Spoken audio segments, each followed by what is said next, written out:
You are muted, my friend. I know that. I do it all the time. Good afternoon, everyone. Welcome to Talk and Ball. It's Jose with my co-host, Carlin. Carlin, What's shoes, how's shoes it on the going, other buddy? foot. So, how are you? How's I'm your day good. been? It's weird being on this on the other foot. My day's been good. Lazy so far. Having my second cup of coffee for the day. So that's good. And yeah, things What's the things are what, great. what's the mug say? World's best boss. It's from the Office, the American one though. Yeah, I don't yeah, think yeah, that. yeah. No, because I could see there was a Yeah, whole load of handwriting when you first picked it up. I thought, what does it say? Because you were so quick. So I can see it now. But yeah, you were so quick that I didn't catch what it was at first. yeah, world's best boss, Michael Scott. But yeah. So how's wait, so real quick before we get into like life, did you watch the American Office or do you only watch the British one? Or neither? Neither. Fair. Totally Dave, fair. It's I've not heard of everybody's I've cup of I've tea. heard of David Brent, and yeah, you can keep him, shove him. Yeah. I'd rather have David Jason when in Only Fools and Horses. So yeah, Yeah. I'm not really an Office follower. Not watched it. Heard about the bloke. Never seen it. Yeah. It's not something Yeah. I've dropped into and watched at all. So It takes a uh, bit of investment, you know what I mean? It's kind of a slow start. I mean, I prefer to be honest. I fell into Mrs. Brown's Boys, and I prefer watching that. So I'm gonna have to look that up. Irish But ladies played by a man who plays a lady, but oh it's nice. all Irish, and yeah, they're fecking, they swear in Irish and all sorts. So, so it's quite fun. I love it. Hey, it does look cool. I'll have to check it out. Yeah, it is decent. It is decent. Um, right. So today is Wednesday, the 6th of March. It is. It It's the is. middle of the week for us all. Some people are later on in the Wednesday, i.e., us, and some people are approaching. Have already finished their Wednesday and are starting their Thursday. Because in Oz, it's now, or in Malaysia, in Australia, it's now 37 minutes past midnight through to possibly 2:37 at midnight there. Um, and then you've got you are 6 hours behind us at the moment, so it must be 10:37 for you in the morning. You got it. Or is it? Absolutely. It is 10:37, isn't it? It's 10:37 for you in the morning. Or is it? Yep. Yeah, it's 10:37. Yes, 10:37 for you. So in America, it's 10:37 and 9:37. Yep. And is it and 11:37? Have you got an hour ahead in America as well or not? Yeah. Correct. Yep. Yep. You got three Lots of hours time up. zones here. Yeah, you got so basically, yes, it's March the 6th for you and I, but it's already March the 7th if we had any people come and join us from down under, Hopefully as I so. would Fingers say. crossed. Um, but yeah, I've got a few questions for today for you and for the chatters that I've quickly Sweet. prepared I'm excited. I'm kind of that you nervous, but that you know nothing about. But before we do I that, know. I know that Ellie's currently appearing on another show at the moment, but she says, "Big up Jose and Colin, smash the like, people. If you love the Lad Show and hate Arsenal." And Danny says, "I'll be real with you, butcher some of our shows.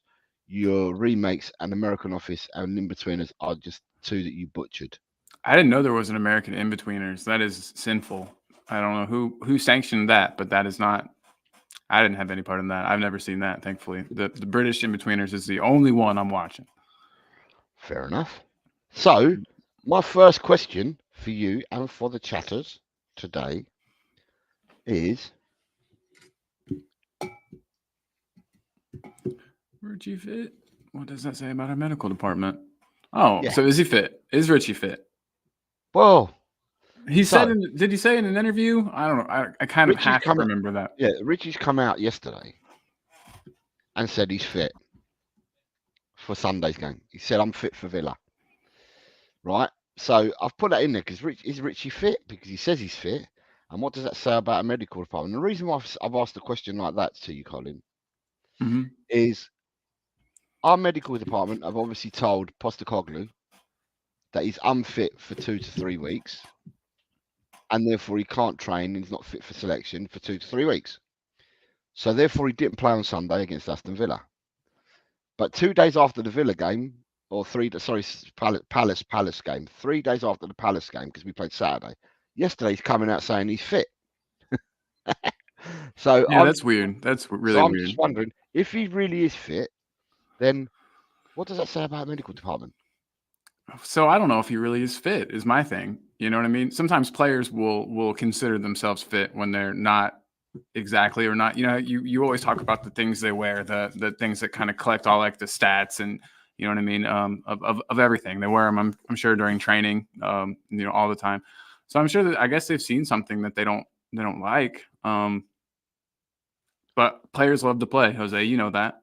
You should know that. And so if you know if he's feeling okay, I would want to play too, even if I had been ruled out due to some kind of injury. I don't know. Our medical team has always kind of had a reputation for being a little bit poor. I don't know what I can say yet, curse words wise, but yeah, they haven't always had the best reputation.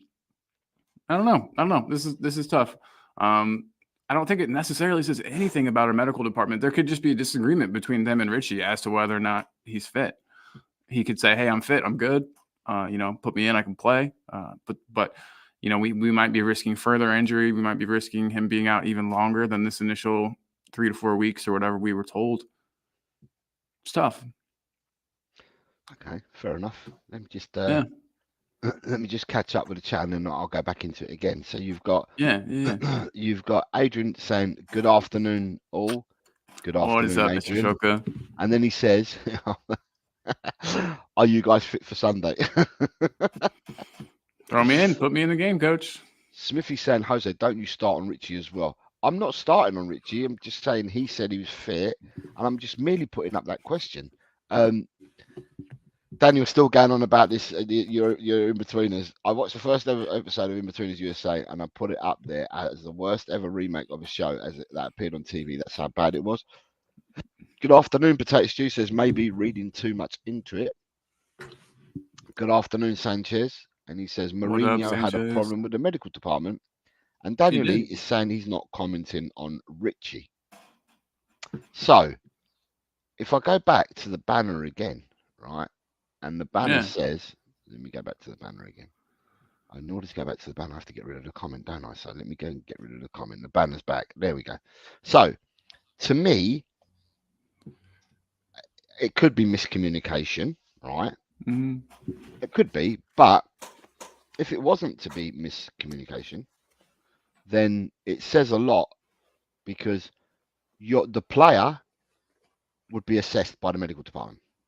The medical department would then turn around from their assessment and say what their belief is. Yeah. And then they've passed this on to Postecoglou because obviously they said to Ange, he can't train and he's going to be out for X, Y, and Z.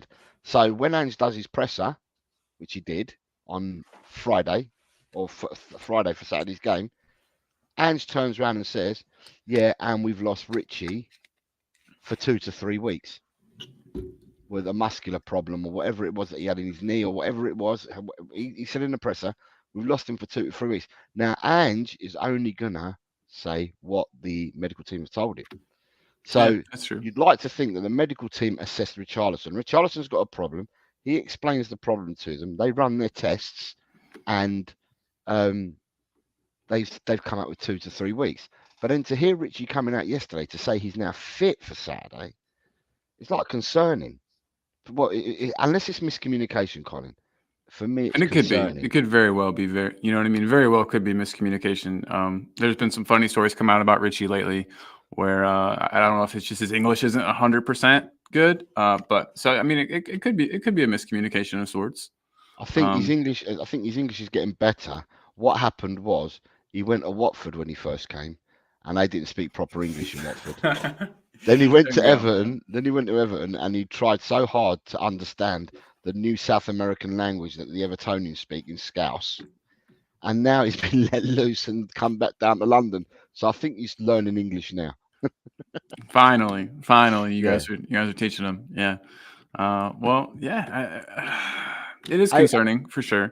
Adrian says Spurs have won 9 games out of the last 10 visits to Aston Villa. Ryan's in the house saying Big up, guys. Big up, Ryan. Nice to see Whoa, you. Ryan, what's up, bro? Potato Stews remind us that VDV came back quicker than expected. And Daniel Lee says, I'm taking a more chilled out approach about the players. Right. But what I will say to That's Potato awesome. Stew's comment, right, is that we knew that Richie had a certain injury and that was going to be out for a considerable amount of time. Yeah, he came back, what was it, a couple of weeks early. And, but he'd been out for 3 months and came back a couple of weeks early. This was only stated last week that he couldn't train and he'd be out 2 to 3 weeks. But 3 days after the game, he's already saying he's fit. So, as I said, unless it's miscommunication, then it seems quite a weird statement to make if the club have come out and said he's out for 2 to 3 weeks and just turned around and said that. And then 3 days later, the guy's saying, I'm fit. So, Yeah, it does smell funny. I'm not really sure where something's off, but I'm not sure where it is. What would you think? What do you think it would say about our medical team if Richie was indeed fit? Do you think just like they're kind of incompetent, not very good at their jobs? well, if Um, you if you're going to assess someone, I mean, look at it. We're not doctors, by the way, but look at it in real terms. If if you're not well, right, you go to the quacks. The quacks is a doctor. You go to the quacks, right, how we know? Yeah, and yeah. and the quacks will turn around and they'll say to you, what's wrong? You tell them what's wrong. They have a look. They do some tests on you. They have a look and that, and they say, yeah, you've got X, Y, and Z, and it means that you're not going to be able to do this, that, and the other for X amount of time. Yeah, that's what I think Yeah. would normally happen. So therefore, if Richie pulled up in training or Richie pulled up after the game against Wolves, which was the game that he pulled up because that's the game before Palace, wasn't it? So he pulls up against after it was either after the game against Wolves or in training. He pulls up and then he feels something or whatever. Then he goes to see the medical team, tells them what the issue is. They then run tests and do the stretches and the bending and whatever they need to do, and then they assess him and say, yeah, you've got this and that wrong with you. We think that you're going to be out for 2 to 3 weeks based on our assessment. Then I expect that you're going to be out 2 to 3 weeks. Yeah, but do they ever do like follow-up assessments? I mean, I don't know. It just seems weird that within 6 days. Right. Okay, 2 weeks is 14 days. 3 weeks is 21 days. Within 6 days, he says he's fit. I wish they would have told us what the initial injury was. They said They like a did, muscle yeah. strain, right? They did say something. They did say it he did say it in the presser, but I just don't remember what it was. I mean, I can look it up because I've got the Premier Yeah, I'll League here. injuries. I can I've do got it it too. already. I've got it already because I always keep my Premier League injuries there. Right. There you go, So guys. This is how Jose is number one. Richarlison de Andrade on March the 2nd. Right. March the 2nd was Saturday. 4 days ago, yeah. Right. It says on the 10th of March, he will have 25% chance of playing on the 10th of March. Yeah. Yeah. So today's the 6th, 7th, 8th, 9th. The 10th of March is actually the Villa game, right? 25% of playing. On March the 2nd, so on the day of the match against Crystal Palace, right? Richarlison said, no, it's fine. So I'm already training. I'll be on the pitch tomorrow and I think I'll be ready for the game next Saturday, although we're not playing till Sunday. So he said this on the day of the Palace game. And I'm just like, but it's only coming out now. But he said this Yeah. on the day of the Palace game. So, at the end of the day, I'm just like, what? Okay. So Truly and bizarre. that makes it even less because I'm saying 6 days till yesterday, right? But So he was saying day of the match. basically, if he said this on the day of the match, because they're saying March the 2nd, this was said, and if he said it on the day of the match, then basically it's been like 3 days.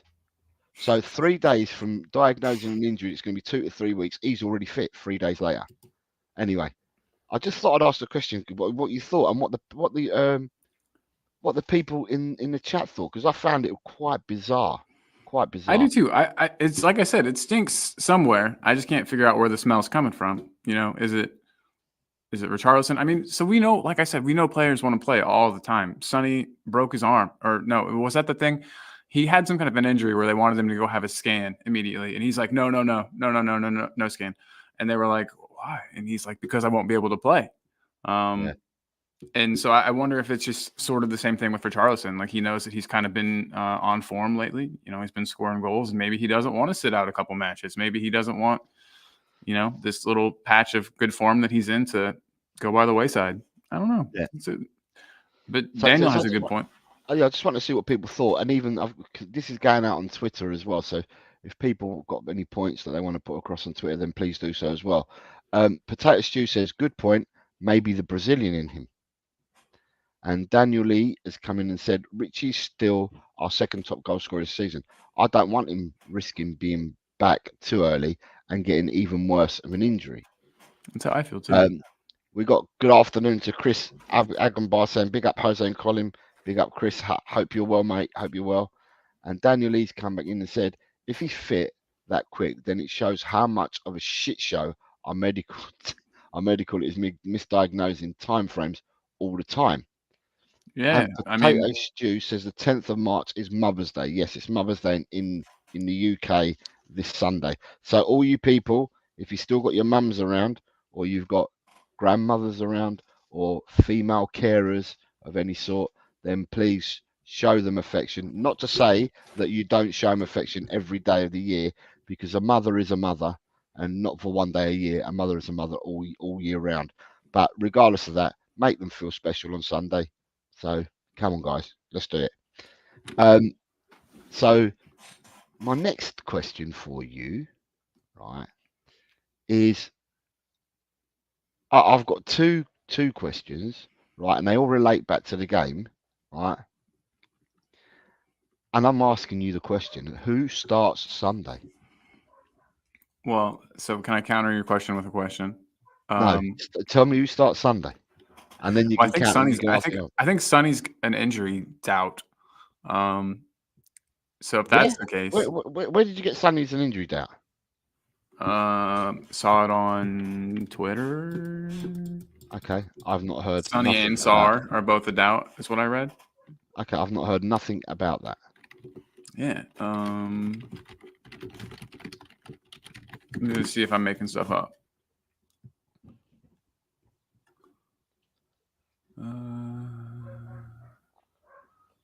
You certainly thrown me.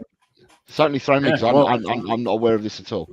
I'm aware that Sar was carrying a back injury from the AFCON and didn't start last Saturday's game because it was precautionary. He didn't start the game, but he came on a sub. But I've not heard nothing about Sonny being injured at all. Let me continue looking while we talk. But yeah, I mean, so who starts Sunday? You mean for all positions, like back to front? Like, well, will you keep the same team, or are you changing any of the personnel for Sunday? I want to keep them. I think it worked well being able to bring on another pacey player in Johnson whenever we had them kind of on the ropes. You know, we had their defenders tired. It was nice to be able to bring in pure pace, which is Brennan Johnson. So that was nice. Yeah,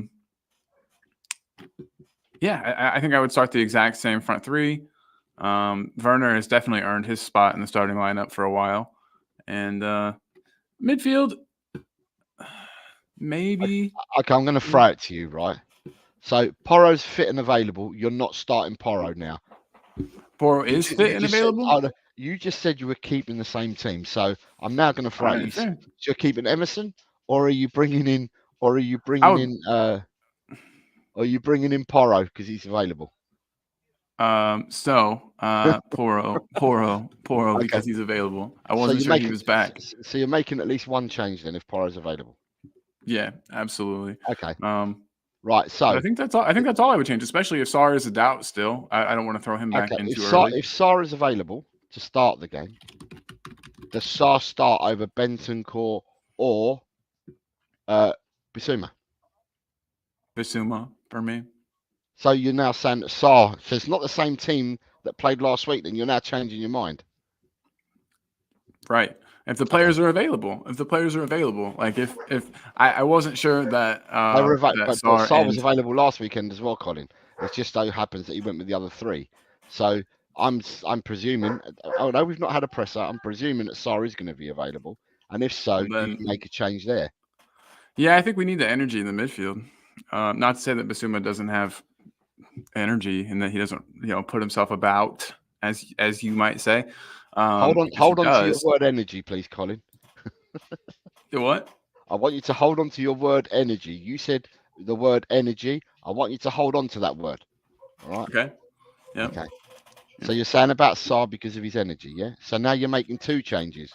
If they're available, you're changing Porro for Emerson, and you're changing Saar Basuma. for Biss. Okay, interesting. Mm-hmm. You're forward free. Do they remain the I'd like same? to leave. Yeah, they'd be the same. Werner on the left, Sonny in the middle. On the right, Kulu. So you wouldn't change Johnson for Kulu because Johnson is Super energy. sub. Super sub. He's energy. He is, But yeah, in you're a the one that bottle, used lightning in a bottle. you're the one that used the word energy. So I'm just saying, yeah. True. Yeah. Oh, yeah. But he's just shown, I think, to me at least, that he's better off the bench so far, and that could change. That could very well change. But at this current time, to me, he's an impact sub. So, Okay.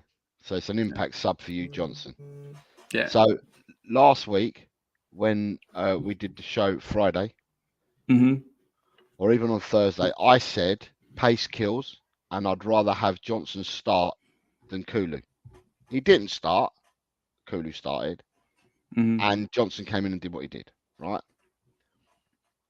Porro, Saar and Johnson for me provide pace and energy, Yeah. right? Definitely. So Yeah. for me, I think myself, I'd have room for all three to start. If they're fit and available, I'd make room for them three to start over other players in that team to change it up because someone, I think Potato Stew says we can talk about impact size, but we need to do better from the get go. And also says more to the point, how do we affect the first half better, right? And I said on last Friday before the game started, pace kills. Definitely. Now, Yeah. now I'm not going to go through the lineups because we did this last night on another stream I was on. But looking at the lineups for Villa, with the players that we've got that have pace, yeah, we could frighten Villa. We could really, really frighten them. If we remember the first game that we played against Villa, it was the game that obviously Bentancur was injured in the 32nd minute. In that first 32 minutes, we ripped them a new arsehole in the We first did. 32 minutes. Just didn't put our chances away. I think we were only 1-0 up after 32 minutes, but we had so many chances to score and bury them and put them out of sight. So therefore, for me, pace kills. And looking at their team, and I've got another question to ask, but looking at their team, I We'll pull up would their team that seriously, started the last match. no, I would seriously consider playing all three from the start. Um, sorry, just wanted to say, it says Porro's still a doubt according to Ryan G. That's what I was thinking. I wasn't sure Pearl would be back, but And Sean I Slate hope saying so. big up Jose, and he's saying it from Twitter because I can see an X next to his name on my screen. So big up to you, Sean. Nice to see you here, mate. I hope you're well. And then you've got Ryan G says Johnson seems to be a better impact player. Potato Stew says, "Yep, pace scares." Um, I'm looking at. and then Daniel Lee is saying, "Jose, mate, I've got a question. Something you said yesterday made me about how refs don't have prejudged views going into a match. Mark Clattenburg has openly admitted before refs do, mate. No, what I said yesterday, Dan, is I just said that referees shouldn't have any prejudgment or preconceived ideas before a match starts because what you're doing is you're coming onto the field of play with the two linesmen and the fourth official, and you're coming out to referee that game. Nobody knows what happens in that game. If you did, we'll all be millionaires, right?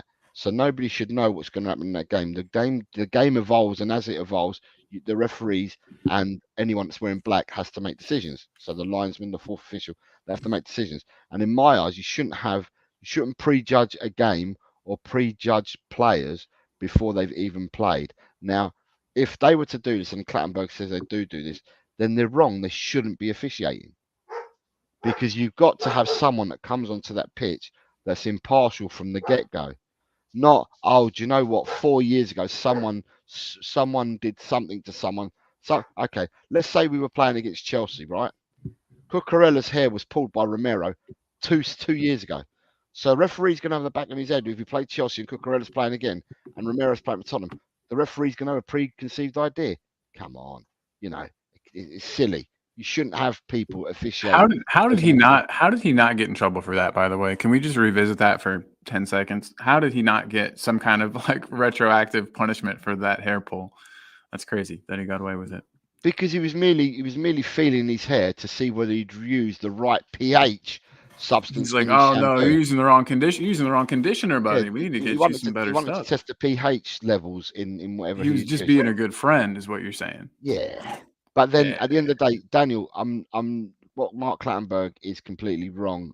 To me, like anything, you've got to go and prejudge. With no preconceived ideas.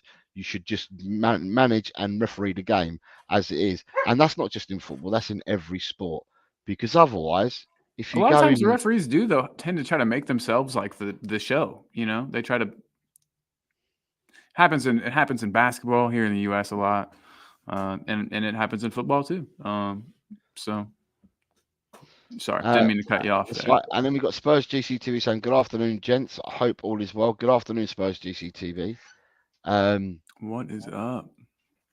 And then my next question, then, now that I've asked that, right, my next question is, it's two about Villa to start off with, right? Okay. So you've told me who starts on Sunday, right? So the Villa one, it appears that they're going to have no Boubacar Kamara, and it appears they may not have no Jacob Ramsey. Do their energy levels drop? Well, Kamara is a player that you've spoken very highly of in the past, but I don't know almost anything about Jacob Ramsey, like at all. But I'm looking here, and it looks like he's like a left winger, left midfield type player. They both play. Ramsey and Kamara both play eights. Oh, right? Okay, weird. Their lineup looks strange. Yeah, what I'm looking at from their last match. They're both playing kind of an 8 position, right? Okay. And Ryan G saying Ramsey is out. I had a feeling. I know Kamara's definitely out, and I had a feeling that Ramsey would be out as well. But to me, Aston Villa's start to the season has been built on the energy that they've had and the good play, because they've played really well for them, and on a good player from Kamara and Ramsey. So Kamara, Ramsey, Louise, and then they've got McGinn as well. But these two are the youngsters. These two are the boys that had the energy in the engine room for them. A bit like what Pap Sarr does for us, but these guys had two players that did it. And also Kamara's been playing more of a six-ish role, 6-8, but he's done a lot of the six work. Okay. But they're both going to be out. So does that mean Aston Villa's energy levels will drop? Almost definitely. I don't know who they would bring in instead. I mean, they do have some other players with a lot of energy in their squad. I was talking today. I know they don't play the positions that we were just talking about, but I mean, like they'll have energy and pace, and players like Leon Bailey. Leon Bailey's the player that's got me. Ollie Watkins, of course, but yeah, their energy levels will drop for sure. Whenever you lose two starters, I mean, it impacts your team for sure. We've seen that from Spurs. So yeah, I think their energy levels drop for sure. For me, knowing that these two players are out, I think this could be a game for Pap Sarr. Nice. See, I had a feeling. I would like him in as well. And that was before I even knew about these two players missing for Villa. Because they've got, you're quite right, they've got Leon Bailey plays out wide, and so does Diaby. But Villa don't tend to use them both in the same lineup. One or the other plays. One goes on the bench and one plays. They don't tend to use them because they've been found to be ineffective using them both at the same time, starting at the same time. So they only play one or the other. And the person who's been getting the nod lately has been Leon Bailey, and Diaby's been coming off the bench. Yeah. Yeah. So just going back to, Ryan G's saying that he is out. Who plays number 6 for Aston Villa? I don't know. Is that Me Douglas neither. Luiz? I don't know. Yeah, Spurs it is. GCTV It said is. You're Villa right. got It a is tough Douglas. away game tomorrow night. Then it's sandwiched between the return leg next week. That will impact their energy levels and team selection. I'll go back to that one as well, Spurs GCTV. Yeah. Yeah, Ryan saying they might start the new lad Rogers from Borough. Yeah, because he's a youngster they brought in. And they've got Diaby and Zaniolo who can come in as well. They don't tend to play. Zaniolo started the season off, and it was Zaniolo and Diaby, or Zaniolo and Leon Bailey. Liam Bailey, or it was Bailey and Diaby. But this seems to have not worked for them, so they've not gone out and played both at the same time in the league. Or two of these three have not played together for ages in the league, and I expect them to go in with only one of them. So they'll either start Bailey, Diaby, or Zaniolo. They won't start all three. I don't think they'll even start two. They'll probably put in that lad Rogers that you said, and they'll probably bring in Tielemans to bolster their midfield. Potato Stew says, yeah, not enough to worry us, but says, yet face it, hopefully it will be a great game. Ryan G saying Pau Torres is expected to return as well. And then you've got they changed their formation to 4-2-3-1 to 4-4-2 after Kamara's injuries. Seems they are more stronger now. New, big up, my man. He says, yeah, Diaby will probably play against Ajax. And then you've got Ryan saying Bailey to play in the league game. Right. So what I'm going to say to that is, let's jump back to the Ajax game. So yeah, they play Ajax tomorrow night, Colin, in the Conference League. Yeah. And in the Conference League, I think they are favourites to win the Conference League. And knowing Unai Emery, he will want to go all out to win that competition. It's Definitely. not about for him. For him, he'll want to win every game that he plays with Unai Emery because that's the kind of person he is. But he'll want to win this competition. If they are going to go and win this competition, they won't be putting a half-baked team out against Ajax because Ajax are not the team that finished third in the Europa League back in October. Ajax have now turned their form since October, and in the last 3 months they've got better and they've started picking up more points. So they're not the same side they were back in October. So therefore, to me, they will pick a strong side to go because they don't want to go out the cup. They want to go and win that cup. Yes, of course, that game is sandwiched because they're playing Thursday tomorrow, and then they're also playing against us on Sunday, and then they've got to play the return leg next week before their next game as well. So they've got 4 games to play in, like, I don't know, we're going to call it 4 games to play in 12 days or 13 days. We'll play twice because we haven't got the European game sandwiched in between. So hopefully we should have fresher legs. Now, regardless of saying that, me personally, and I'll go on record, I have said that I think this is going to be a barnstormer of a game. And I think it's a game that we can win because the one thing that we're going to get from Aston Villa is they're not going to low to mid block us at home. I'd be very shocked if Unai Emery went for a low to mid block at home. Villa don't play like that when they're at home. Villa go and play to win. They don't play to let's hide behind and park the bus. That's not the way they play. However, it remains to be seen. But I think it's going to be an open game. So rather than the last 5 or 6 games where we've played against, well, since Man City, every team we've played after Man City draw 3-3 has been like low blocked against us. This will not be a low block game. So I think it may be suit us and it'll be in our favour to come out and play. Although Emery will get them tactically set up for what he he's a good wants. manager. For what he wants to do for them. But it'll be, for me, it's going to be an open game.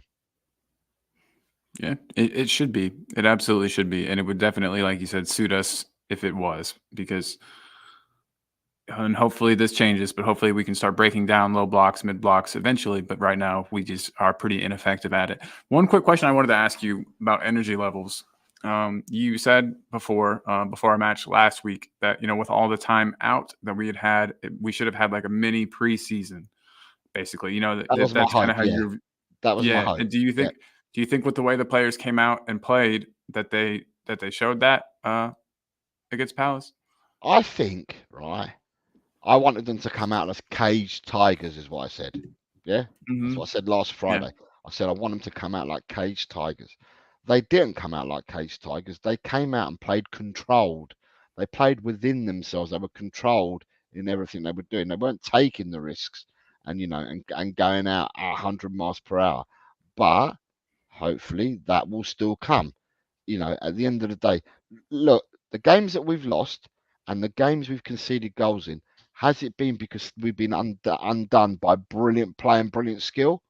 Or is it because we've fluffed our lines and we've made errors that have led to other people's goals?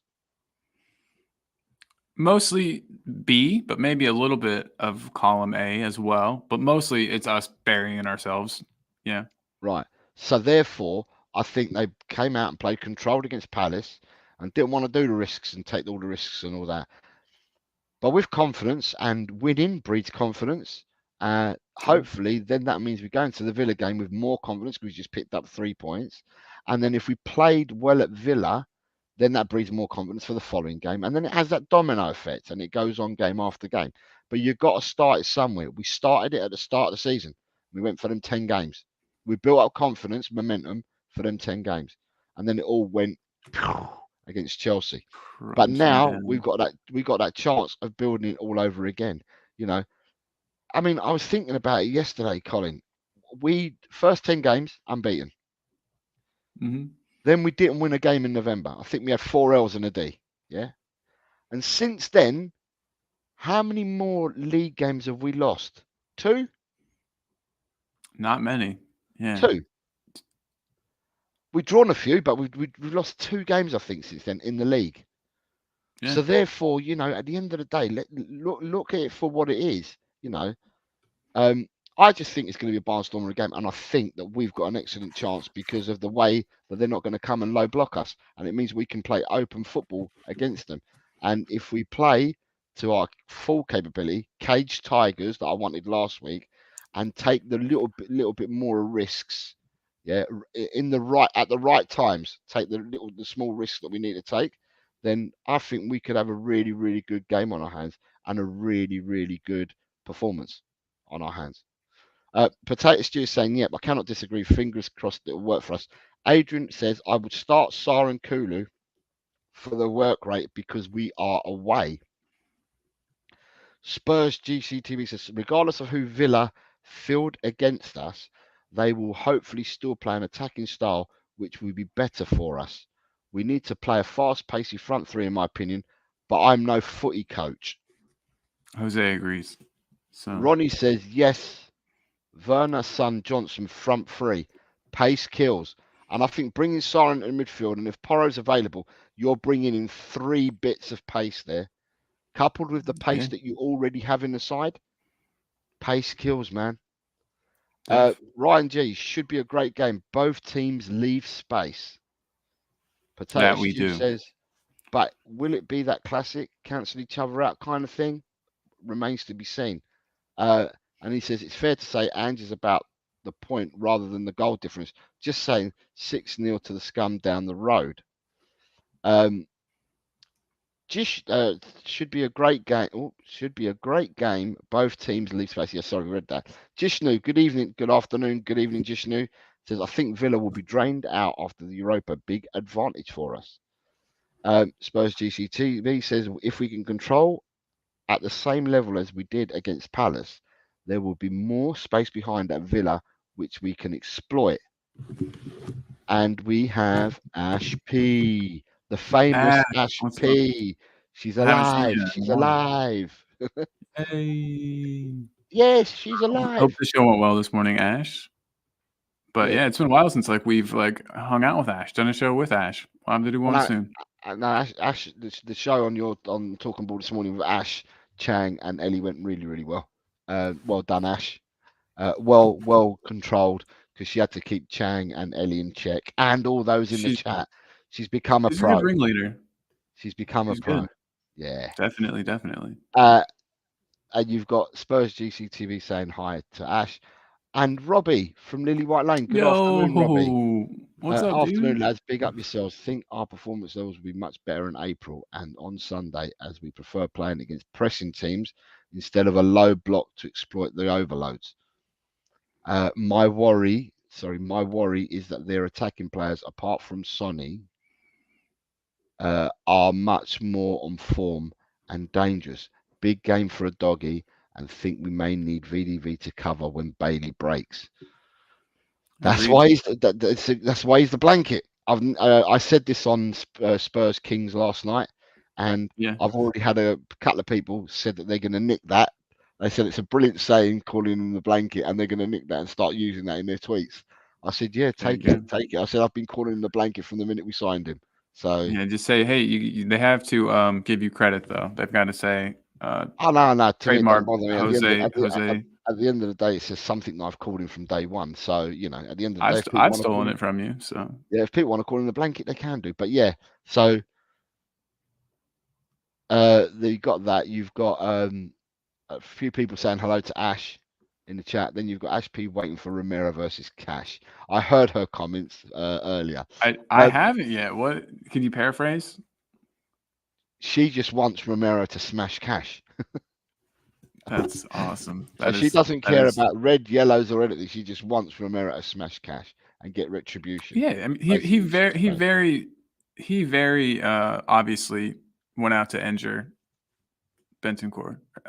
So yeah, let's get him. Let's get him. I don't obviously nothing too crazy, nothing too stupid, but definitely show him we're there. Let him know we're there for sure.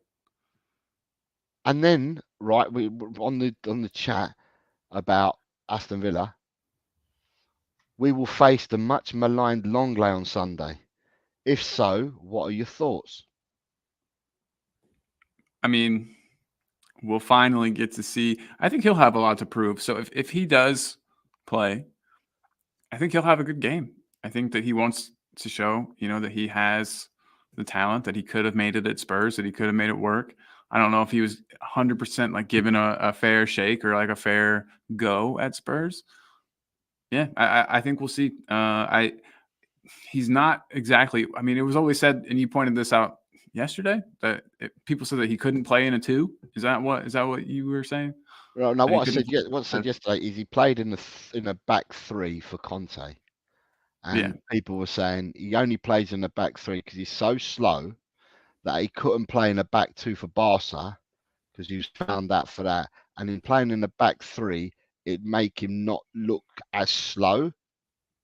But I think that Longley for Villa has looked decent, and at the end of the day, I don't know. I don't know whether they've been tested or not, but they seem to have been getting results with him in the yeah. team. Although Pau Torres is back this weekend, and I think they've got He's not Ezri. exactly the lightning quick either. No, Pau Torres isn't either, but they've got Ezri Konza as well, and Ezri Konza normally plays on the right of the back two, the centre backs, Mm-hmm. and then on the left it's been Pau Torres, but then lately it's been Longley, right? Um, but at the end of the day, if he plays against us, right, I hope he does. the fan base, the Tottenham fan base ridiculed him when he was at Tottenham last season. Yeah, Absolutely ridiculed him. Said he's not good enough. He's shit. This, that, and the other. I remember Longley playing last season and getting up the pitch. Pressing, getting up the pitch, and putting in some really decent crosses in. And I know Harry Kane definitely got a few goals from Longley crosses. So but he was getting hammered. The fan base in general, absolutely, he was much maligned by the fan base in general. Now he's gone to Villa because I remember the fan base saying we dare not sign him this season. If we sign him this season as a loan again, or we sign him for 5 million or whatever Barcelona was saying they wanted, then it's a failure. Well, he's gone on loan to Aston Villa, and by all accounts, he's done well at Villa. Now Villa's not Tottenham, but playing for yeah. Villa, he's done well for Villa. So that's what I Sometimes you was have to thinking. find your level. I mean, everybody's got a level, and sometimes it's just about finding where yours is. But no, I think if he does play, like you said, he got a lot of shit from our fans, a lot, and he will probably want to shut some people up. So I imagine if he does play, he'll play pretty well. So when you said you got to find your level, Colin, he Mm-hmm. played for an 8th place Tottenham last season. Mm-hmm. He's playing for currently a 4th place Aston Villa this season. And You got to both find teams your level and your system. and both teams play in the Premiership. So the level's the Premiership, Yeah. and at the end of the day, he's playing for a team that at the moment are higher than what Tottenham were last season when he played for us. I guess what I meant by that was like expectations wise. I think Tottenham are expected to finish higher than Villa. Tottenham are expected to, you know what I mean, to be the more established, better team. I know obviously that's changing. Villa's looking great. They're flying. Unai Emery's a good coach, even though I think he's a douchebag. So they're doing the right things. They're making some good signings, but you have to admit at least that Aston Villa and Tottenham are two very different things with different expectations. There's different expectations attached to each team. Okay. I think. Right. So right. And I understand what you're saying. That would have been at the start of the season. However, there are expectations now.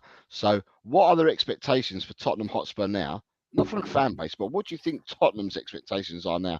And what do you think Top Villa's four, expectations Champions are now? League. They're the same. I mean, I get what you're saying. They are the same now. We're both fighting and battling for that Champions League spot. That's why this match this weekend is so important. But I mean, how long ago was it that Aston Villa were in the championship? You know what I mean? Just 2 years ago, 3 years ago, something like that. Championship? Yeah. Are you mad? No. Have you lost your marbles or set? Your Maybe. marbles 2 years ago. They've been in the Premiership for a lot longer than that. They definitely didn't. They get. I Eh, thought for sure that they got knocked down a season or two ago, but maybe Nah, it was nah, longer nah. ago than that. Villa have been in the Premiership for a while. Oh, it hasn't. I guess it's been since 16, 17. Christ, time's Yeah, an I odd was going to say odd it's thing. been a while. But It's yeah, been a while. time is an odd Yeah, thing, my there we friend. go. But it's good that your memory's not elapsing because you remembered something back in. Yeah, so the grey matter, the Yeah. grey matter's working for you. You're still a young man anyway, so it should be working. Exactly. Right. Sorry. So See, Ryan in the chat is agreeing with me. It doesn't seem like it was that long ago. sorry. Let's go back. So Potato Stew's laughing about blue cards. Ryan saying I don't think Longley will play. And Ash is coming in and caveating her comment by saying, what I said is I wouldn't mind if Romero accidentally ran into him in the 93rd minute. I heard Ash earlier. She's been recorded. She said she wanted him smashed. That's what I'm saying. She wanted him smashed. We'll clip it. Ryan G, I watch Longo week in, week out, and when he's at Barcelona, he's decent but gets exposed far too easily against good sides. Ryan G says that his back three would definitely suit him more. Good afternoon, Niall. Hi, Niall. Nice to see you again, matey. Got Niall Hey, buddy. Keynes in the house. Potato Stew is then saying, you're not wrong, and that thought about a good point.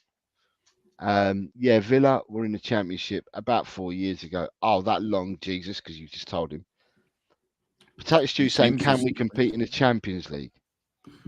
I'll come back to that in a second. I'm going to star that Potato Stew. Ryan G, time has flown. I thought it was like 4 or 5 years ago. And good afternoon. Stay humble. Stay humble's here with us today as well. What good up, big mate. dog? Nice to see you. And says Longley. Here we go. Look, Oh, is it coming up? Yeah, Longley was awful for us. If he plays, then he's the wee link. And he's not played badly for them. Stay humble. This is what I'm saying. We hammered him. We, as a fan base, much maligned, but he's played really, really well for Villa. He's played well, So, but to me, him in the team, Konza, Moreno, and Cash at the back. If that's their back four, and we've got the three speed merchants, speed kills. We can get behind them. Speed kills. But We you can don't also think it's get. good to have like one pacey player on the bench that you could pull off for second half? Like, I don't know. I'd rather be 4-0 up at half time, Cole. If we could do it, I hope I'd so rather too. be four. Yeah. If we had the pace and we could get through and we could get chances on goal and put them away, I'd rather be ahead in the first half and then have the luxury of making any kind of substitution in the second half. But at the end of the day, Yeah, Ange will do what he needs to do. So, um, Ryan G said, I just checked. Villa came up in 1819, which is still ages ago. We outplayed Villa at our ground, but just couldn't pull the ball in the net. It's exactly what I was saying earlier. I said this earlier as well. It's exactly what I said. Right, sorry. he did. We He got. did. Let me see what I had for my banners because we've got a question there as well. So I have two more banners to come up. So what I'll do is I'll go back to the comments. So the starred question is from Potato Stew. Colin, can we compete in the Champions League? I mean, that's a hard question to answer. By that, do you mean? So what are we doing in the Premier League at this time? Like, could we compete in the Champions League? Yeah, I think so. I think that we've got a team that could go up against many other teams in the Champions League and perform well. Get a couple more Postecoglou signings in there this summer, for sure. But is our squad deep enough to compete in the Champions League and just the league at the same time? No, not right now. I guess that's my answer. I think we could compete. I think that we could play any of the, you know what I mean? We could go out and play against any of those teams and perhaps get a result. But I don't think our squad's deep enough. I think we get a couple of injuries and then we're no longer going to be able to compete in the Champions League. And then our league form's definitely going to suffer. So, yeah, I mean, can we compete as in can we play against and maybe get some results and do well in the Champions League? Yeah, but that's assuming the Champions League games are the only ones that we're playing and you're not factoring in the league at all because we're just not a thick enough squad to handle that yet, in my opinion. So for me, that question is exactly how you answered it. It's a bit of a difficult one to answer because you have to quantify what compete means. So for me, anyone can compete in the Champions League if you qualify for it. Anyone can compete in it, but it's the level of what completeness means. Does compete mean that you just can compete with everybody? Does it mean that you want to finish runner up in your group? Does it mean competing to win the group? Are you then talking about competing to get to the round of 16, the quarters, the semis, the final? So there's different levels of completeness, but anyone can compete in the Champions League if you qualify. I think that when we were last in the Champions League, I'd say we're more equipped now than what we were when we were last in the Champions League, and that's without making any further additions. Is what I'd say. Hmm. We look better squad wise than what we did then, and even then in that Champions League, did we win two, drew three, and lost one in the group games? And we had the group. Well, our group was really tight on points between us, Sporting, and Eintracht Frankfurt. And the Yeah. other team, the other team were like on the bottom, but I think we qualified with like I don't know 9, 8, 7 points. So it's a point between Yeah, by the first, second, skin of and our third. teeth. And we got through to the 16, and then we got knocked out 1-0 by AC Milan, where we didn't show up in the home leg. We done well to keep it to 1-0 in the away leg, and we didn't show up in the home leg. So for that, I would say, yeah, anyone can compete. I feel that we've got a better squad, but like Pep said the other day when he was asked a question, he said that the Champions League has different pits and different hurdles and different variables every year. But he also said teams, players, and managers in the Champions League are all getting better. So the Champions League is harder to win. So if it's harder to win, I would say it's going to be harder to compete in as well for the teams trying to get further in that competition. But I hope that answers it for you, Potato Stew. Yeah, big up potatoes, What our dude. thoughts are, what our thoughts are. That was, and then you've got Ryan G says, I think the question is more, can you compete with the top sides in Europe? Not as many good sides in the Champions League this year compared to years gone by, in my opinion. Stay Humble says, of course we can compete in the group stages, but it's after that is the question. With some good signings this summer, we could compete all the way. Big Potentially, up, yeah. thank you for answering it. Well, if we are in, we want to win it. We, at the moment, we don't have a side capable of winning the Champions League. But Agreed. but Unfortunately. by the same token, in 2017, on June the 1st, I thought I thought we were going to win the Champions League before we kicked off against Liverpool. Now, if you'd asked me at the start of that season, do I think we're going to win the Champions League? I'd say hell no. But we got to the final, and on the final, we had all the chances, we had all the play, and we were undone in the first 3 minutes of the game by a handball that never was, and that killed us. But you can never say never. But I don't think we've got a team um, capable of winning We would that. definitely see our league position suffer if we were to, with this exact squad, go into the Champions League and put everything into that basket. We would absolutely see losses and draws, and you know what I mean. That the league wouldn't go the way that we wanted it to. Let's just put it Yeah. that way. Stay Humble is saying Conte killed us with his dead football against Milan. Yeah. And Jishnu's got You two think he would comments. have wanted to win that one too? Jishnu saying, I don't mind if we don't finish top four. I don't think right now we have enough depth or quality to play Champions League. One more season to build a squad. Can't do the same mistake what Newcastle did. And then FA Cup or Carabao Cup next season, Premier League the other season, and you have Champions League after that. You're not asking for much, Jishnu. Yeah, Hey, I like it. I like it. I think your list for Santa, so our Father Christmas, your list for him is one that I'm gonna write. I'm gonna write exactly that and wish that from Santa Claus this year for me, and Same. hopefully he'll give it to me. Ryan G says, shame Harry Kane wasn't fit on the day. I was desperate for you guys to win the Champions League. That handball decision was a joke. Fuck yes, it was. I was at a man. I was watching that with the Nashville Spurs supporters group, and uh, bad day, bad day. I think I cried. I'm pretty sure I cried. I was drunk, but I'm pretty sure I cried. I think I think that we we haven't got the depth in the squad at the moment to run and play in all these competitions. And where I mean the squad depth, we just I don't have the quality at the moment. However, this summer transfer window, it's already been lined up. So I've got faith. It's already been lined up. We know that Ange knows, not we. Ange knows who he wants, who he doesn't want. They've got the shopping list. The guys know who he wants. Just go out and do the business and improve the squad. And I think that we will improve the squad. And the one thing is that you can only have 25 players in your champion. No, is it 24?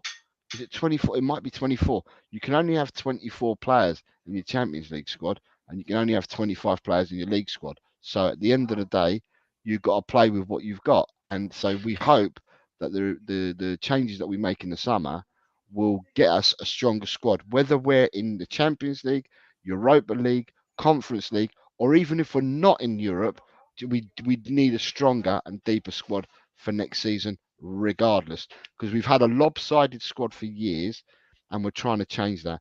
And as I keep saying to people, look at the squad we have now. Go and look at the squad we finished with last season in May, and you can already see night and day with the changes in the squad.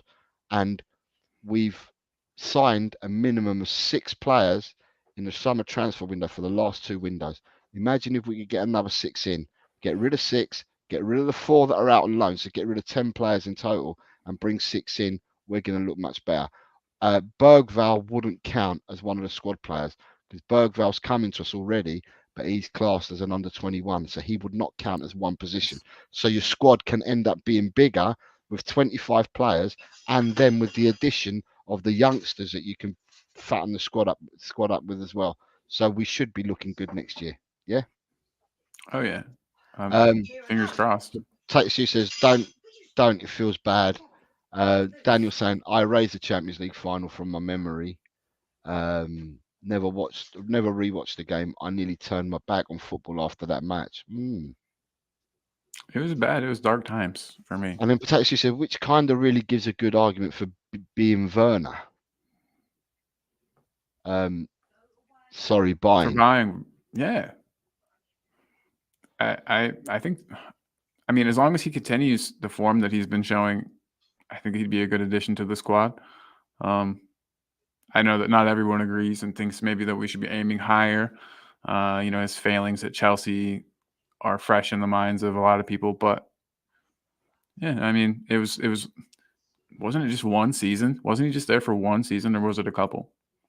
I don't I know, but honestly can't remember. they bought him and Havertz, who was absolute dog poo as well. So it wasn't just him. Yeah, Havertz I was think it dog might have just poo. been system. I mean, there's times where players just don't fit a Havertz system. was dog poo, and he's been sold on to Arsenal for 65 million. So if you're going to get Oh, Werner, yeah. if you're going to get Werner for 15, then you know. But anyway, Ellie, hello lads. Sorry I was in with Ben. Then had to fix Ange, but I'm here now. And big up to you both and all in the chat. Big up to you as well, Ellie. I saw that you and Ash had gone and were in Ben's show. I even delayed the show for half an hour because I knew Ben was going on R3, so I didn't want to go on at 4, so I delayed it for half an hour anyway. So, but glad to see you here. Ash P says, I erased Soko's armpit from my memory. He's armpitless, and we won in my alternate history. I love Ellie that. says, Yes. love the thumbnail, lads. Absolutely brilliant arty. It's Carlin. Yay. It's Carlin that done it. Yay. Thanks. And then you've got Daniel who says the Champions League final and the Euros final for England are the moments that nearly made me give up football. Ooh, okay, fair enough. Don't give up, mate. Don't give up because we love your support. Right. So Definitely. my last couple of banners that I had, right, is who has the toughest run in chat and Colin? Is it Tottenham or is it Aston Villa? Well, let me take a look at Aston No, Villa's running. there you go. Look at that. Yeah. 1 second here. It's there. There's their running. Oh, you shit! You already got it. Nice, there man. it is. Tottenham, Wolves, City, Brentford, Arsenal, Bournemouth, Chelsea away. Okay, so there's theirs, and then That's theirs. and then Tottenham's. So they're very nearly. I don't know. It's hard for me to quantify because I had to pull ours up again. 1 second. They play away. They've got to play Wolves and Man City away. They've got to play Arsenal away. They've got Brighton away, and they've got Palace away. Yeah. And then at home they've got to play Tottenham, Brentford, Bournemouth, Chelsea, and Liverpool. Yeah, it's tough. I mean, that's tough. But don't we have a similar? Yeah, we have a similarly tough run in. We play a lot of those same teams. Right. So just for Fulham away after Villa. No. So what does Ryan Luton say? Town We at have home. Villa away, not at home. Oh, this is Villa's. Yeah, you have got Villa away because look, I've got Aston Villa's games. It's home to Tottenham and then they're away to Wolves. Yeah. Or we have Villa away, not at home. Oh, so Wolves at home they've got. Sorry, my bad. But the right teams are there, right? Gotcha. Yeah, and so with us, so after the Villa match, we'll have Fulham away, Luton Town at home, West Ham away, Nottingham Forest home, Newcastle away, Man City at home, Arsenal home, Liverpool away. It might be us, Jose. I know. I was gonna say I think we've got Burnley at home, Sheffield United away, and then you've got the rearranged away game with Chelsea as well. Yeah. I think my personal opinion is I think that we've got the easier runnings. We've got the easier running because we've got Sheffield United and we've got Burnley, who will both be in the Championship by the time we play them. That's a good point. I hadn't really thought of that, but that is a good point. They will be in the Championship. But we've been beaten.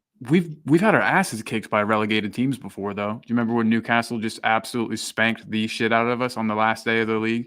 It was years ago, but we got beat bad by an already relegated Newcastle. But I also remember going up to an already relegated Norwich and thumping them 5-0 2 seasons ago in order to enforce the 4th place for Europe. So, you know, at the end of the day, the thing is, Burnley and Sheffield United look absolutely poor, right? Now, people might say they'll be playing for freedom by the time it comes in because they'll already be relegated, and they won't, the pressure will be off them there. No one wants to play with pressure off them because you want to play and be on the edge because it gets the best out of you. If you've got nothing to play for and you're the laughing stock of the league, people ain't gonna want to be showing up, and people will probably feign injuries and all that in order not to get picked for these games. So to me, I believe that we have. I really do think that we have the cheaper running. Sorry, the easier running. I think we've got it. But what do Yeah. people in the chat think? So people in the chat, you've got Stay Humble says Levy only wants the club that signs players with resale value, and I think Werner is too old, so I don't think we'll sign him. Ryan G Hmm. says we have Villa away, not at home, and we drew 1-1 at our place. Potato Stew says it's a tough call. Ryan G says Agreed. going to be a close running. Ellie says, love the hat you're wearing, Cole. I see you've had the trim of the beard, and Jose's stripes are cool. At least so Carlin, nice.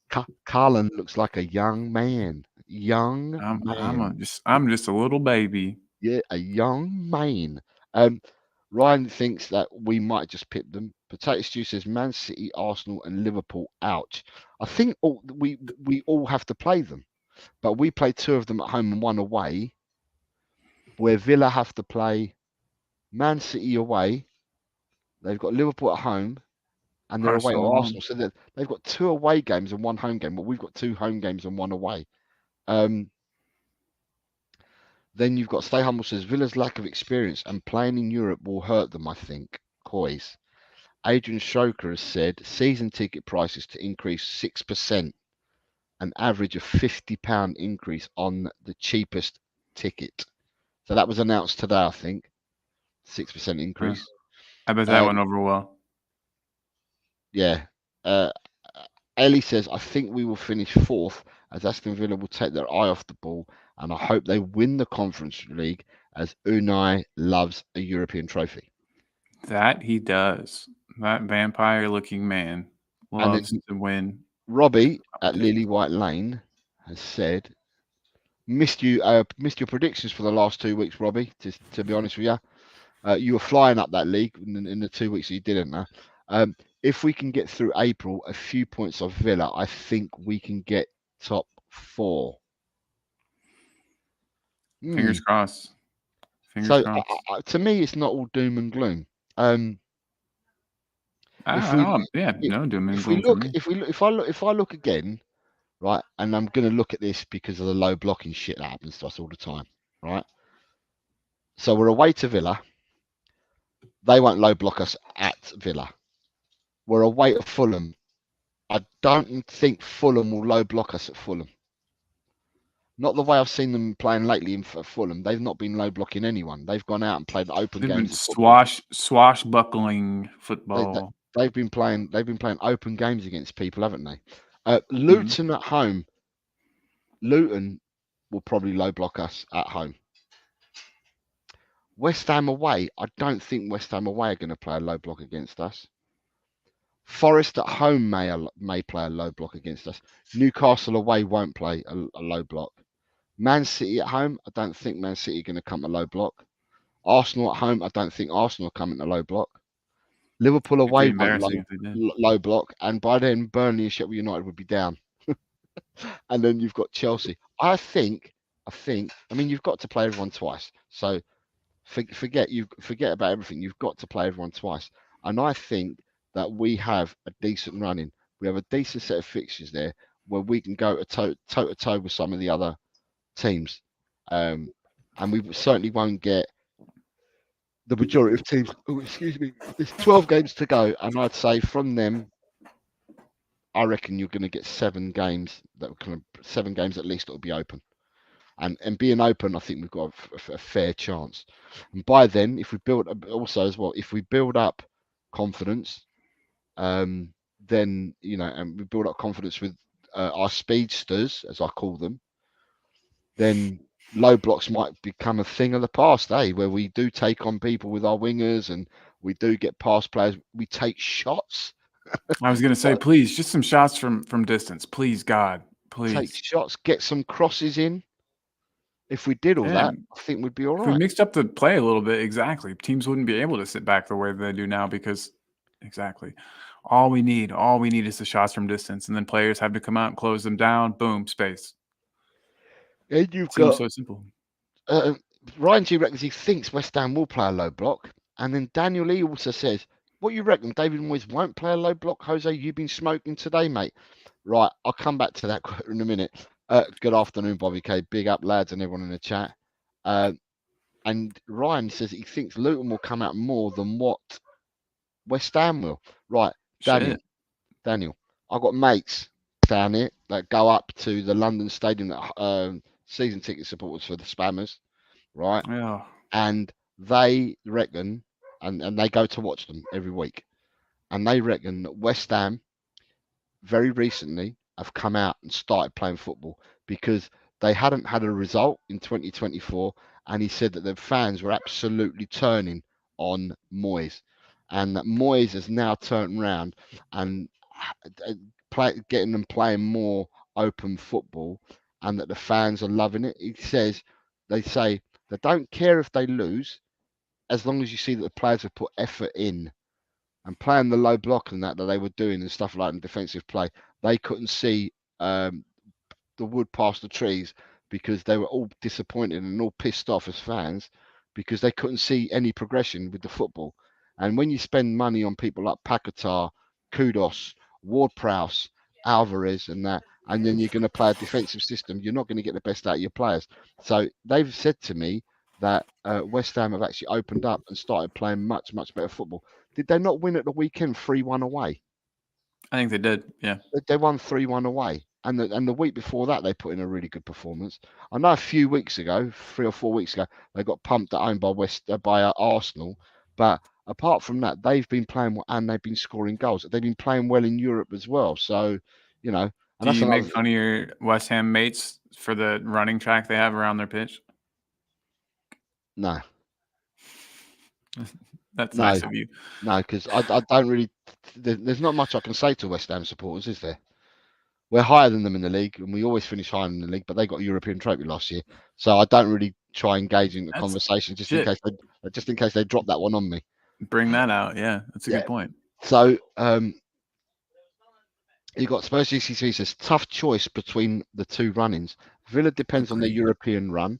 We got City at home, and we can get a result. Plus Arsenal at home, and we want to batter them.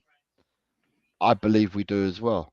Ellie says, I think we've got to get some pacey technical forwards. Two will be great, and another creative midfielder, and an experienced right wing back and left wing back, not youngsters, all experienced players. And there's a lot of Damn. people giving love to Ellie, Adrian, and Bobby. There's a lot of hello into each other all. Um, Ryan Love says, it. yeah, I was just going off the games I've watched them in. They sat back in a lot of them. Potato Stew says, David Moyes refuses to be defeated. Big up to the guy. Um, Stay humble saying happy birthday, Timo Werner.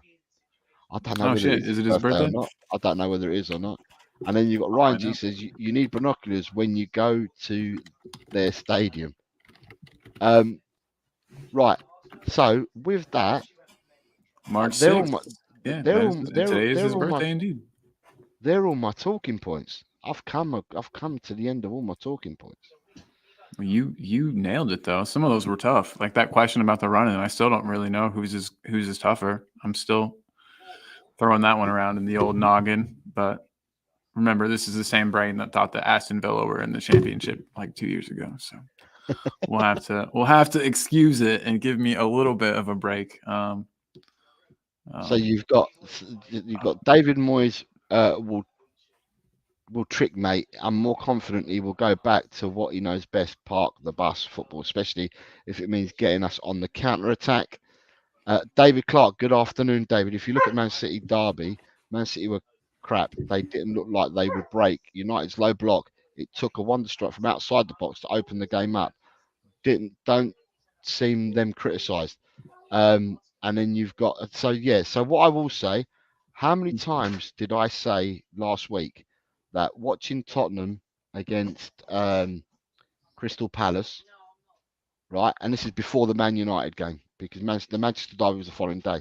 I turned around and said, if you watched us play Sorry, no, it was another game. It was another game I was referring to where I referred to Man City Brentford, and they struggled for 70 minutes. And it's a mistake by Brentford on Manchester City's edge of the box. 2 passes later, it's gone to Haaland. He scores the goal.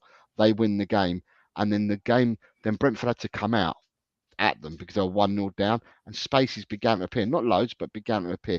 We do exactly the same, but yet our fans vilify the team for doing it, but say Man City are great. We played against Crystal Palace, same thing. Man United sat with a low block, low mid block against them on Sunday, the day after. Right, they struggled for 70 minutes. Man United were 1-0 up from minute 9 or whatever it was to 70 minutes. They struggled, and then they got that long range shot, and then they went on to win 3-1 because then Man United have to come out. Spaces was then created. Doku, I've seen Doku play quite a bit this season. Does Doku go past the player? Or does Doku fluff his lines with his feet because he can't control the ball properly? He doubles back. When does Doku take players on? Yet we vilify Werner, and Werner takes players on more than what Doku does. So sometimes we're living inside our own heads, and I get that. we've Creating our own yeah, reality. and our own narrative saying, we're this, we're that, we can't do this, we can't do that. Watch the other teams. The other teams struggle, and at the end of the day, we keep hammering ourselves about it. So yeah, it's just some good points here. Right, so that's a good point, David, and I totally agree with you because I said this last week. Good to see you, David, by the way.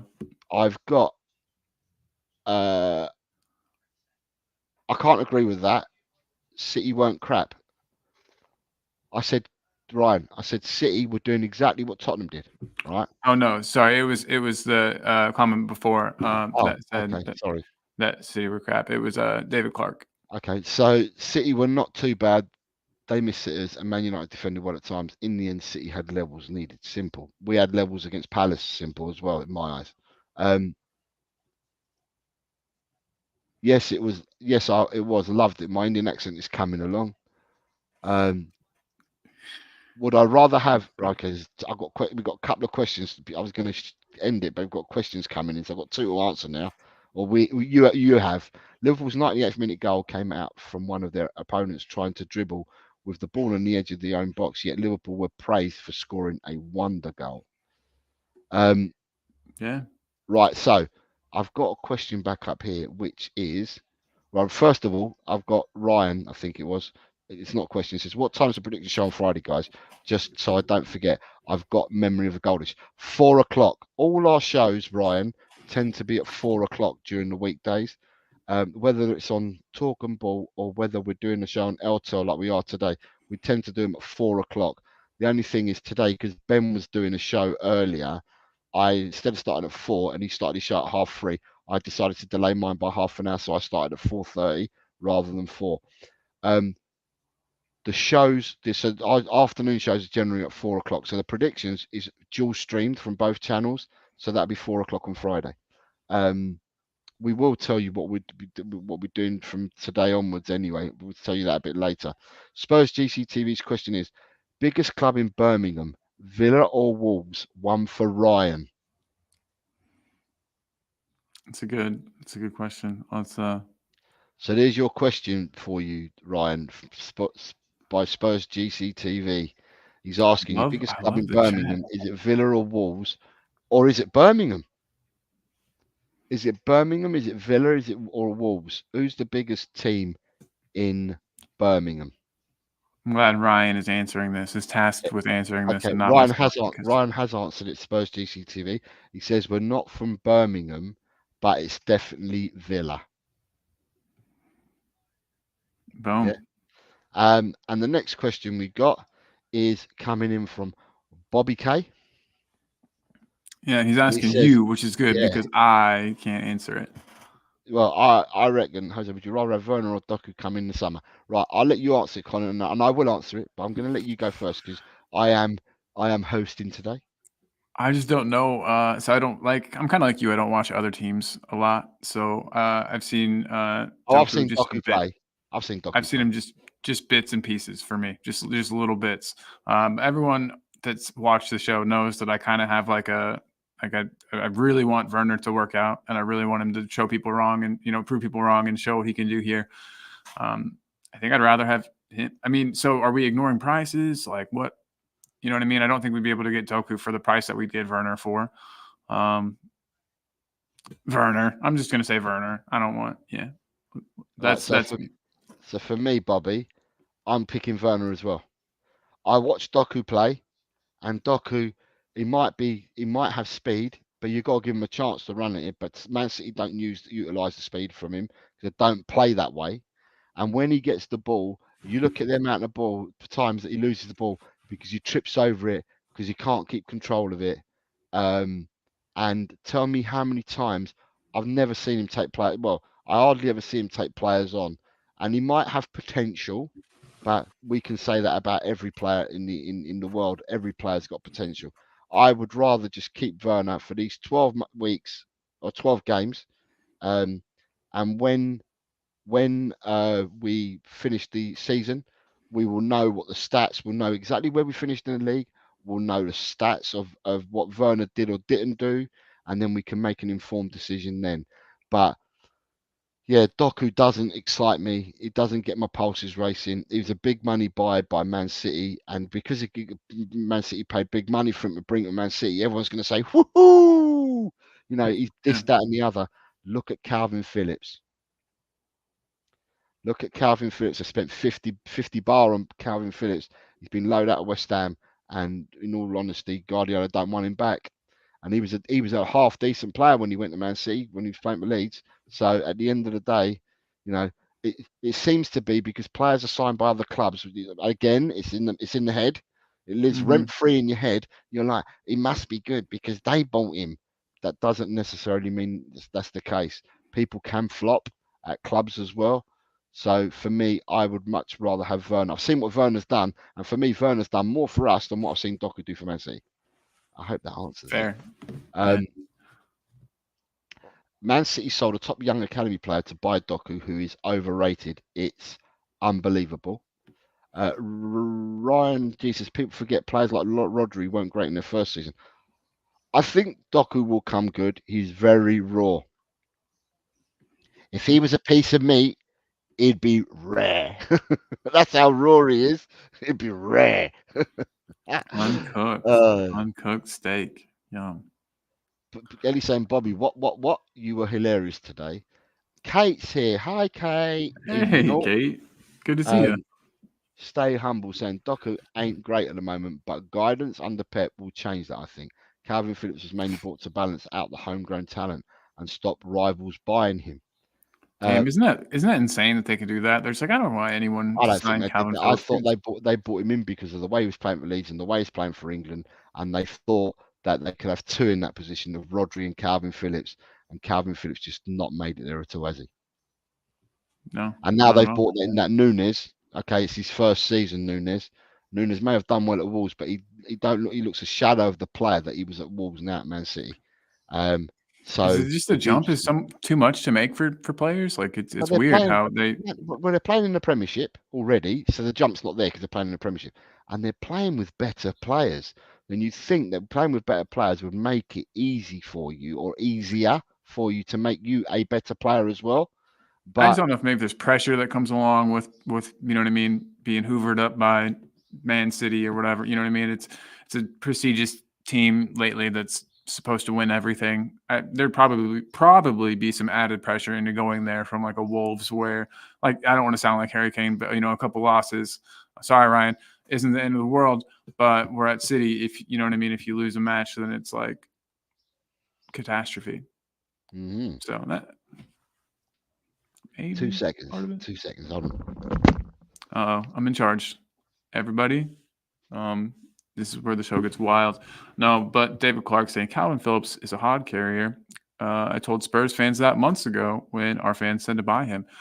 Tell you a secret, David Clark. I don't know what a hod carrier is, but I can context clue that just means that he's shit, that he doesn't really offer much. And I agree. I don't want to go through his comments here. I feel like that's rude. But there's a lot of love going on in the chat. God, I love when there's love in the chat. It makes me happy. This Spurs community is a good one. there's a question from Ellie, which has been starred. We're going to definitely be coming back to that. Whatever, I'll do it. So Ellie's questions have been starred. Bobby K says, thanks, boys. Personally, would take Doku over Werner given the options. See a higher ceiling for him under Ainge, where we have seen what Werner offers. Sorry, Jose, I read out one of the comments. It's cool. You carry on. Oh, dope. Well, yeah. So Bobby K is taking Doku over Werner, and I think Bobby K. Did you hit your head this morning? No, I'm just kidding, buddy. Everyone is entitled to their opinions. Ryan G says, I'm actually glad we sold Nunes, but he's played a bit better recently for City when he's played. Ryan, what happened to him? How do you get so bad? Stay Humble says, I was shocked City wanted Nunes. I guess Pep values Prem League experience. Right, and the question that we've got, Carlin, it's been asked by Ella. Ella says, which player from any Prem team would you take in a heartbeat? For me, I need probably. You're gonna think I'm stupid, but I would like Holland. I know that he's not exactly the same type of striker at all that is normally used in an Ange Postecoglou type system, but I just feel like we fluff a lot of chances close to goal. We put a lot of shots. He's just so clinical. I think that we get him into any of the positions that Sonny's in, that any of our attacking, the attacking three, and I think that he'd put a lot more of them away. We see a lot of shots go just narrowly wide. I think his clinical nature would help. Also, he's just a freak, absolute freak of nature. And we got rid of in my opinion, best striker in the Prem. So why not take the other best striker in the Prem to kind of balance it out? But yeah, I would definitely take him. I was trying to think of where we're weakest on the pitch, and you know what I mean, a player that I would want for that position. I don't really. It's weird. I don't really love players from other teams. You know what I mean? It's like I learned to love them whenever they come to us inevitably. But yeah, what say you, Jose? What say me? I'd bring in TTA at right back. Oh, okay. Because we need a second right back, don't we? Yeah, I'd bring TTA in as a right back. Okay. I'd bring in, who did I have? I had it in my head a minute ago. I had it in my head. It'll come back to me. I'd bring in Saliba at centre half, so we could cover for centre halves. I'll bring in Rodri as a 6 to cover our 6th position. I like the look of Haaland as a 9 for us. I'd bring in Foden on the left. I'm not asking one. I'd bring Jared Bowen in on the right. Damn, you got every position nailed down here. There's a lot of players that you could bring in, to play to cover the positions that that you need gaps for, or where you need a second player and stuff like that. And it's more or less being said here by everyone. The players that I've mentioned so far are in there, apart from Terence Trent Arnold. Is in there already. He's not in there, so. So just is interesting. Look, he said, I think this boy at the moment is fucking on fire. Kobe Minu at Man United. He's on fire. And at the moment, he is being fast tracked at the moment to the under 21s, because they're going to have a quick look at him. And he's probably one of the ones that they're trying to fast track if needed for the Euro Championships as a number 8. Shit. As a number 8, the guy is being fast tracked. He has been he's been levels above anything that Man United have had this season in midfield. So he's been levels above Fernandes, levels above Casemiro, McTominay, Mason Mount, pick Amrabat, pick whoever you want. He's been levels above them all, this Kobe Minu. And it's really weird. This week, on Monday, he's finally been accepted in the first team dressing room. So did you know that after training and that, he would go and shower and get changed for training in the under 21s complex and then come onto the first team pitch? But on Monday, they upgraded him to the first team dressing room. So he now gets changed and showered with the first team. That's how mad it is. And he's been playing for them nearly all season. So, that's insane. It almost seems a bit disrespectful, but who am I to say? What do I know? Yeah, so he's done well. He's done well, Kobe Minu. So yeah, it's a good shout there, Jishnu, because they're fast tracking him. Um, hey y'all, hey y'all, Quez, how are you, mate? Bobby K is saying I think Osimhen would fit the Ant system better than Haaland. I don't rate Probably. Osimhen at all. I don't. I watched him play in the AFCON, and I think he's like, yeah, he's like a poor man's Lukaku for me. God, Oh shit. I Damn. just think That's I think he's awful. His first touch is rubbish. I just think he's awful, and I just think that I hope Chelsea pay 200 million for him because they paid 100 million for Lukaku, and look what happened there. Yeah, I hope Chelsea buy him for 200 million and that he flops at Chelsea. I don't think I don't rate him at all. I think he's awful, awful footballer. No, um, right. Just read out a couple more, and then we're gonna have to call it a wrap. Stay humble. Maybe I was talking to each other, and then I think United will be the only team to rival us for him in the Prem. And as long as he's not money greedy, he'll come to Spurs. Who are you talking about there? shit. I don't know. Hold on. I don't know, Ryan. Did you watch me last night on Spurs Kings? Because this is the player I talked about. They were talking about Neto. They were talking about we put Grealish in there, Neto, Rafinha, and Nico Williams. And Ash Matic did all the calculations on them all and all that. And then I turned around and I said, uh, "What about the young Georgian king from Napoli?" For me, that kid there, named all the other players I've just named. This kid is elite level. This kid is levels above them all. This kid is Damn. absolutely brilliant, and I reckon this kid is gettable. This kid is definitely gettable because Napoli are not finishing anywhere near where they need to be. They're about ninth or 10th in the Italian league at the moment. They're out of all the cups. They're out of Europe. They're out of absolutely everything. They're not going to finish Hmm. anywhere. And I reckon that he could be sold this summer. And if he's sold this summer, I reckon that people could get this kid at a good price. I reckon you Just could get get this Ange. kid at a Just get good Ange price. on the phone with him. Boom. This Done deal. kid, this kid is elite. This kid is levels, man. He's absolute levels. Absolute levels. What do you reckon, Ryan? Because you're the one that's asking. What do you think of him? I think he's just Oh, he's elite. Ryan's already got a message Yeah, in there he about said him. he said I'd love to see him in the Prem, but I'm just saying. Do you think? Do you share my opinion that he's actually elite? Because I think he's elite. He just levels above anyone playing out there. I think he's brilliant. And I'll continue with my honesty and tell you that I don't fucking know who that guy is. My whole thing is I'll never pretend to know anything that I don't know. So Yeah, don't mind telling people I don't know. fair enough. And Yeah, I feel like it's better. Stay Humble's talking about Neto. So Stay Humble's wants to get Neto in if possible, if the price is right. I think he's saying there. Um, Raji says he's got loads of ability, and yes, I agree, Jose. He can be one of the best players in the world, in my opinion. He is. This geezer is Shit, absolutely that's brilliant, a quite a and statement to make. Jishnu's agreeing. Jishnu's agreeing that character Leah can be the face of our attack. This kid is absolutely brilliant. Have you never seen him? He's so No, I'm slight. gonna. He's I'll so have to slight in Google. stature. He's very slight in stature. He's not big at all, but oh god, he's a magician with his feet. Aye, and his brain on him. He's different gravy altogether, mate. Hell The yeah, guy's an elite white player. gravy. Yeah, brown and white. It's a bit of both. There you go. He's an There you elite go. player. Well, listen, we've come to the end of the show.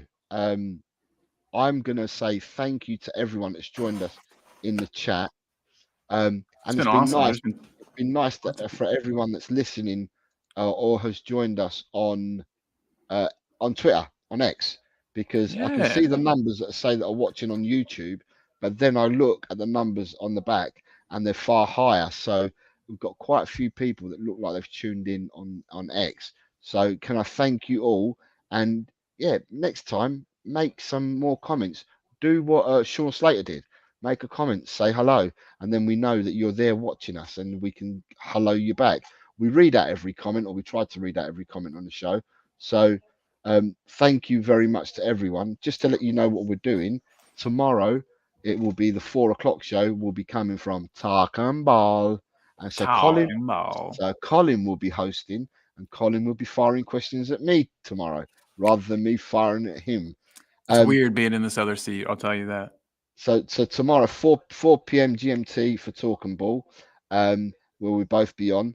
And on tomorrow evening, I will be doing my mop-up show, which generally is about football and also about ask anything you want, so we learn a bit about each other and stuff. But tomorrow, when we do the mop-up show, we'll know what happened with Villa against Ajax. So that might be a topic of conversation tomorrow for people. Oh, definitely will be, yeah. So that's tomorrow at 10 o'clock in the evening on Tel. I'll be doing the mop-up show. And then on Friday at 4 o'clock, dual stream the most famous game out there. It's Talk and Ball, Tel Cockerel Predictions League. We now currently have 70 players playing. This started off with about 15 and it's now grown. We've got 70 players playing. So anyone that wants to partake, we shall see you Friday at 4 o'clock for that.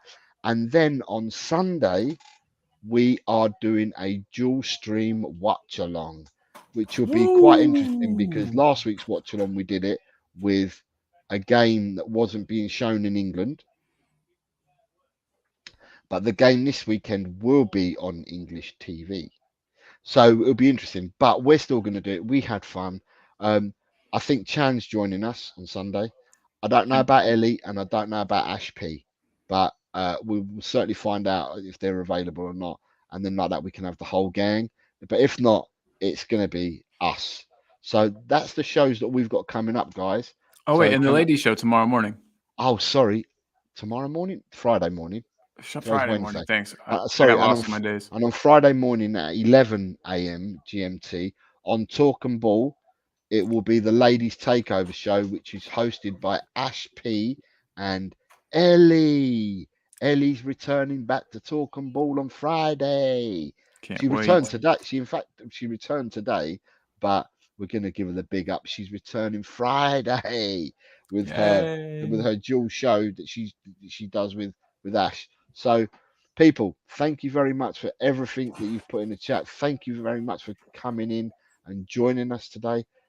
Loved having you here, and we look forward to seeing you tomorrow, 4 p.m. Talk and Ball. Everyone, take care. Colin, have you got any parting words?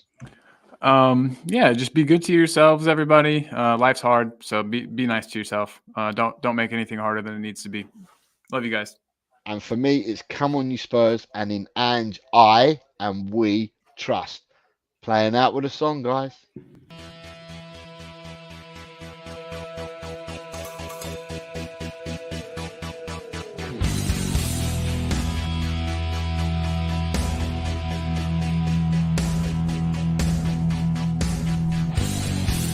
My team has got James Madison. James Madison is what we need. Whoa, thank God we got James Madison. This kid plays ball like you would never.